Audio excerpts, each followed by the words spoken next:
Hello and welcome.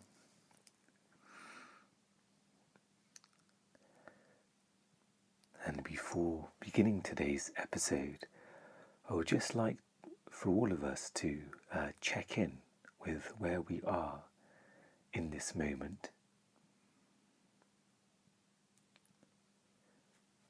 And do you feel settled, or are there many thoughts going through your mind at this moment? Do you feel any emotions that are reacting in your body? Just simply be aware of what is happening right now.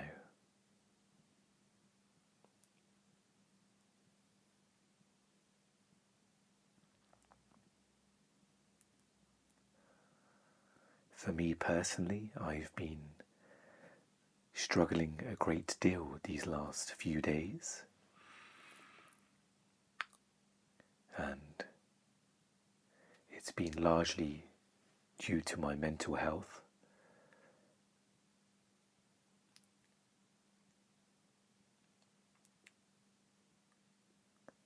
And there's been what feels like lots of dysfunction happening in the mind, where the mind is experienced lots of trauma and stress, and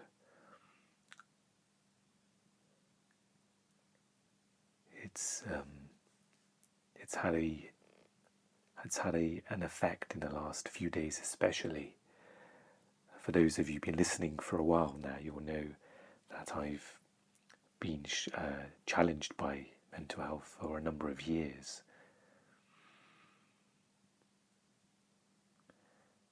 And it's been tough to be present.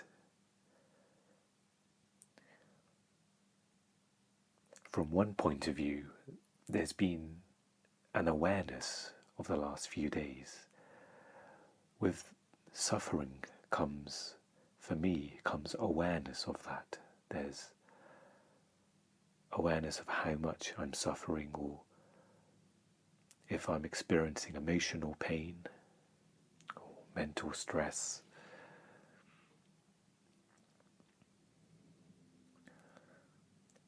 And there's almost been a practice of surrendering to the state of my mind.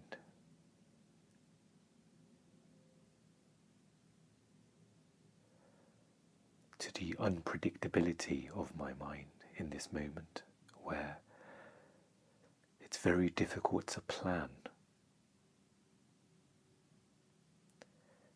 And there's almost two sides to this. One side is the suffering and the challenge of managing to get through each day. But on the other side,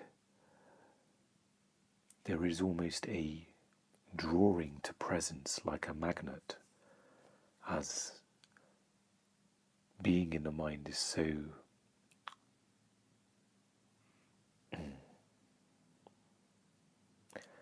the word doesn't come to mind, but I think it was unbearable is what I was thinking of to say. Being in the mind is unbearable.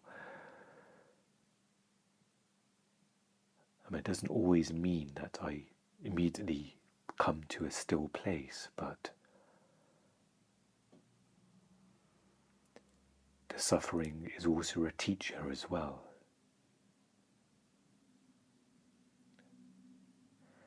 And after 10 minutes of walking, worried about my future and if I'll be able to support myself and whether I'd meet a potential partner, thoughts about relationships and my physical health, and then I realise suddenly that there's just this moment right now, and I'm walking, but I'm not here. And very rarely these so-called labelled, what we label as problems, can get resolved in that frantic worrying.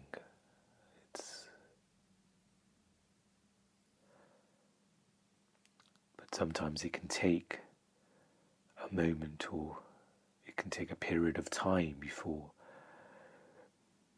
this awareness is discovered again. You realize that, oh, I've been thinking all day about this, or I've been immersed in that, and I've just completely forgotten the present moment. But the great thing is, the moment you realize this, you're no longer in the mind. That awareness is there.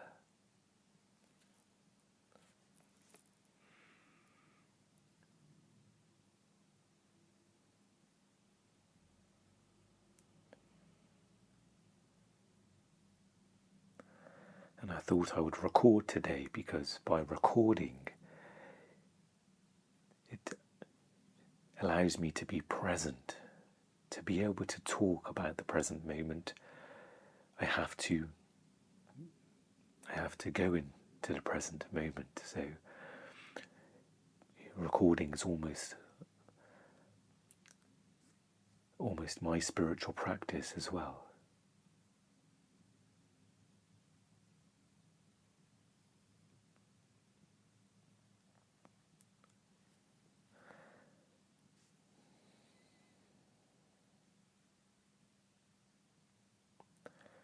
And as I've mentioned in earlier episodes, when there are gaps in this audio, it's just a friendly reminder to not be in a state of waiting for the next words to be said. As Eckhart says, the silence is so much more of a teacher. And the silence is more important than the words that are spoken right now.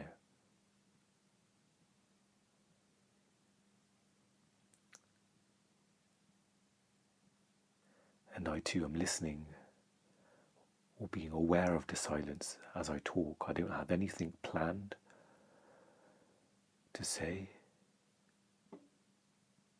I'm just simply here as you are there listening.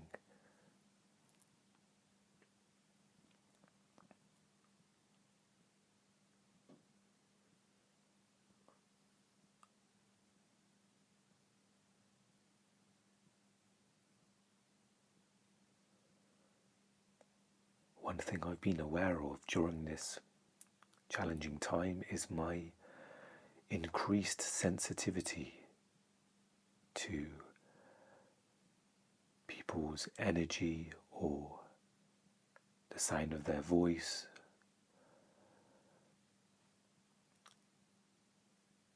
And I find I'm less able to be around a lot of noise, especially with talking as well. And by all means, it's not a negative thing. There are people out there that are, extremely expressive,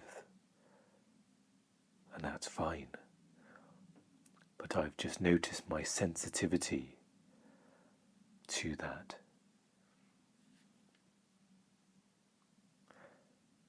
And it could also be the busyness of a supermarket or a coffee shop.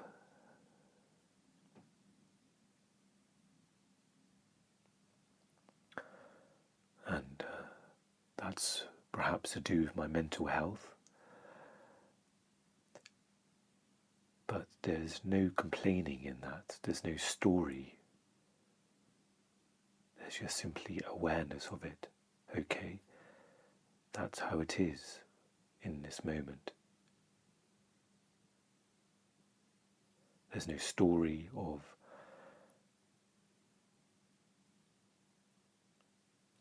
future, of situations that you have to avoid in the future, or a formulation of problems in the future.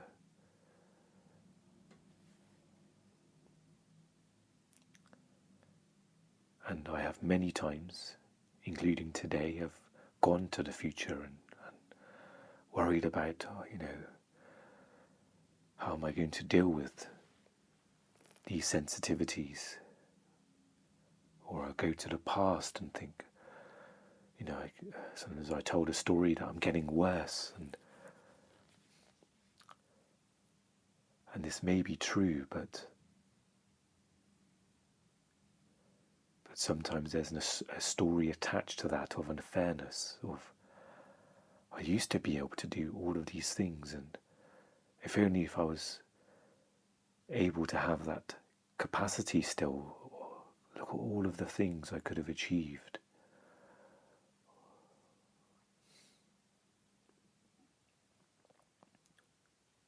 And before you know it, you're back in the mind, telling stories, immersed in them as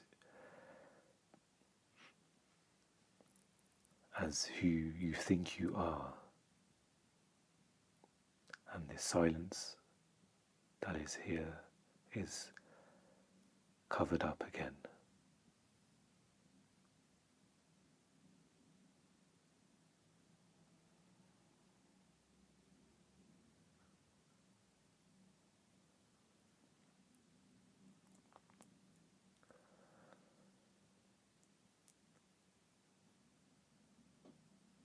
I thought I would read some more of The Power of Now, and I haven't been reading it away from the podcast, so I thought it would also be a good excuse for me to read it while recording. It's something I seem to do, but I don't seem to read when I'm not recording, so perhaps I can make this more of a regular thing.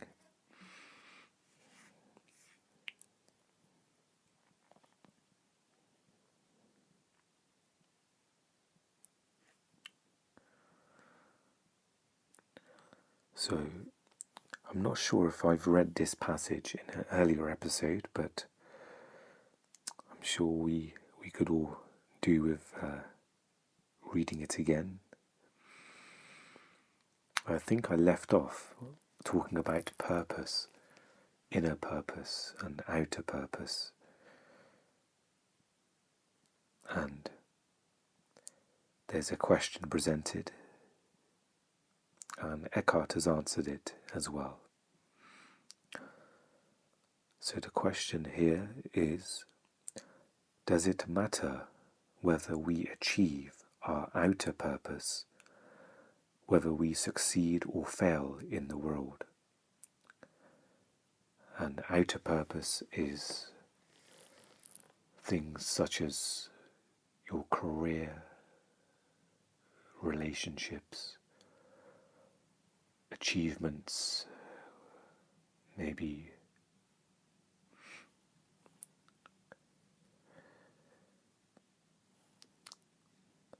your standing in all of that as well. Your level in society, maybe you want to progress. For example, if you're in academic or academia, you want to get your PhD or go higher in your department of expertise. Or it could be somebody who's a singer. That could be their outer purpose. To sing and get a record deal or a large following on YouTube, I guess, is more the current thing. So the questioner is asking, does it matter whether we achieve our outer purpose, whether we succeed or fail in the world?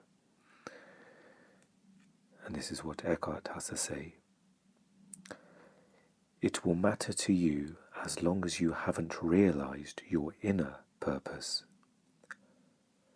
After that, the outer purpose is just a game that you may continue to play simply because you enjoy it.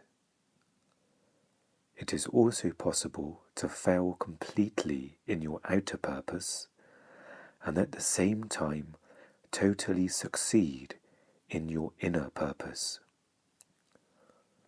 Or the other way round, which is actually more common, outer riches and inner poverty, or to gain the world and lose your soul, as Jesus puts it. Ultimately, of course, every outer purpose is doomed to fail, sooner or later, simply because it is the subject to the law of impermanence of all things. The sooner you realize that your outer purpose cannot give you lasting fulfillment, the better. When you have seen the limitations of your outer purpose, you give up your unrealistic expectation that it should make you happy, and you make it subservient to your inner purpose.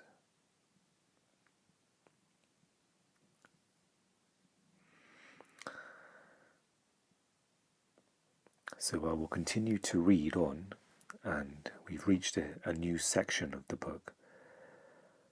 It's got many, separate areas that Eckhart talks about in The Power of Now. And this section is titled, "The Past Cannot Survive in Your Presence." And there is a question again, and this is how the book is structured, or Eckhart's gathered the most common questions he came across while doing his early teachings to people. And it's simply, The Power of Now is simply in a form of questions and answers.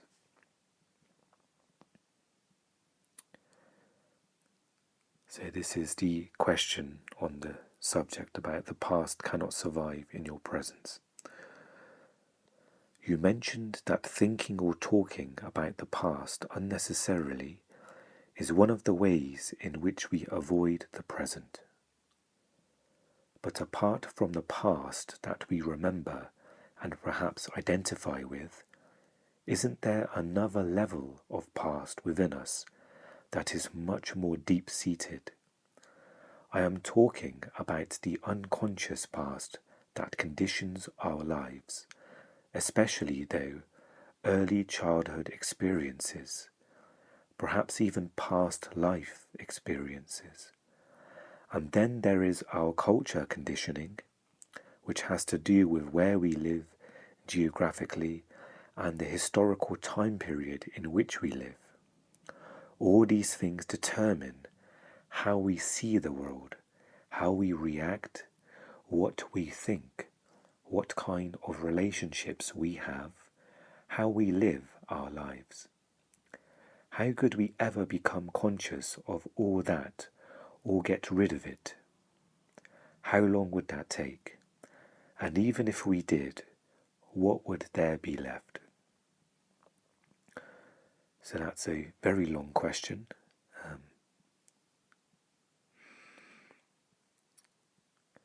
And I believe Eckhart sometimes combines questions together.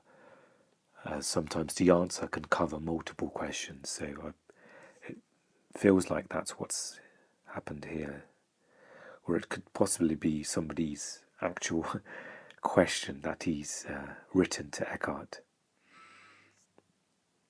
So you're talking about a deeper level of past. And this is the response. What is left when illusion ends? There is no need to investigate the unconscious past in you except as it manifests at this moment as a thought, an emotion, a desire, a reaction, or an external event that happens to you. Whatever you need to know about the unconscious past in you, the challenges of the present will bring it out. If you delve into the past, it will become a bottomless pit. There is always more. You may think that you need more time to understand the past or become free of it. In other words, that the future will eventually free you of the past. This is a delusion. Only the present can free you of the past. More time cannot free you of time. Access the power of now. That is the key. And there is another question: what is the power of now? And we can assume this is the same questioner having a dialogue. And the response here is none other than the power of your presence, your consciousness liberated from thought forms. So deal with the past on the level of the present. The more attention you give to the past, the more you energize it, and the more likely you are to make a self out of it. Don't misunderstand. Attention is essential, but not to the past as past. Give attention to the present. Give attention to your behavior, to your reactions, moods, thoughts, emotions, fears and desires as they occur in the present. There's the past in you. If you can be present enough to watch all those things, not critically or analytically, but non-judgmentally, then you are dealing with the past and dissolving it through the power of your presence. You cannot find yourself by going into the past. You find yourself by coming into the present. And so I'll continue this dialogue, and this is the questioner. Isn't it helpful to understand the past and so understand why we do certain things, react in certain ways, or why we unconsciously create our particular kind of drama, patterns in relationships, and so on? And Eckhart says, as you become more conscious of your present reality, you may suddenly get certain insights as to why your conditioning functions in those particular ways. For example, why your relationships follow certain patterns. And you may remember things that happened in the past or see them more clearly. That is fine and can be helpful, but it is not essential. What is essential is your conscious presence. That dissolves the past. That is the transformative agent. So don't seek to understand the past, but be as present as you can. The past cannot survive in your presence. It can only survive in your absence. Okay, and that's the end of the chapter. So that might be a good time to stop reading for this episode. And the next chapter is chapter 5, the state of presence. So we all have that to look forward to in another episode. So for me personally, I find that I could relate to the questioner and also what Eckhart was saying. And I guess we all can, because we all have a past and we all have pain in our past as well. And I'm currently going through counselling, and as I was reading Eckhart's answers about, going into the past is a bottomless pit, it gave me a bit of refocusing when I attend my counselling sessions. It will allow me to perhaps tackle what's going on in this moment versus analysing the past by itself.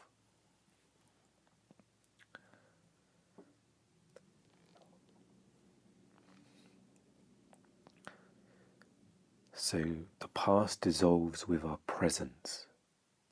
Eckhart is saying there is no need to exclusively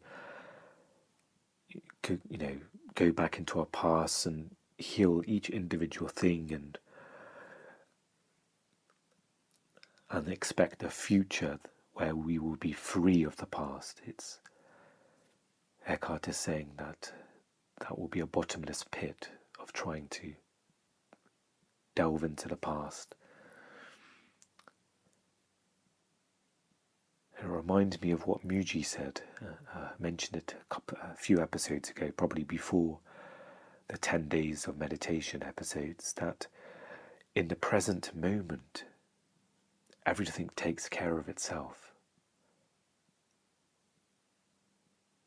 Just like the body takes care of itself, you don't have to remind the heart to beat, or you don't have to tell the red blood cells to get a move on. So we need oxygen in our bodies. It's self-regulated. There is a nature there, an essence that manages itself. And on a wider scale, the present moment, by being present, life is only happening in the now. Whatever needs to be resolved will arise in that perfect time. There may be many painful incidents you can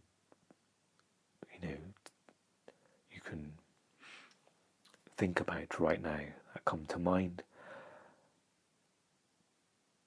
And Eckhart is saying, simply be present, and whatever needs to be resolved from the past will arise in that space. And then when it's met in the present moment, when you're not adding to that past event and making that structure stronger by telling a story about it, or telling it in a way to somebody else, in the sense that it's a story, in that, look at the unfairness I've been through, and this I is personal identity, it's not the true I. But when a past painful event comes up in the present moment, it's met by that silence, that stillness, and that's where it dissolves. You're not keeping it alive by a story. The history of me, and all of these things that happened to me, all of these things I've been through, that's just simply the ego sustaining itself, keeping it alive. This is the history of all the things I've been through, all the things I've achieved, my status in this world.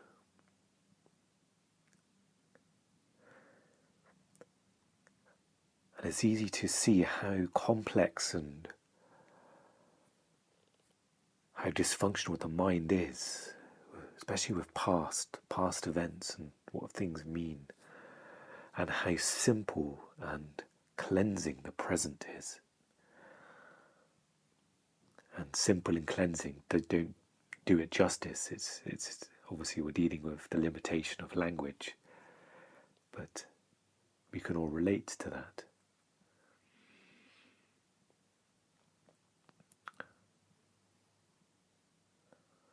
And I think the power of now is designed in short sections, as so people can read each section shortly and then reflect upon it. So I'll try and bear that in mind as well as I record more readings of the power of now.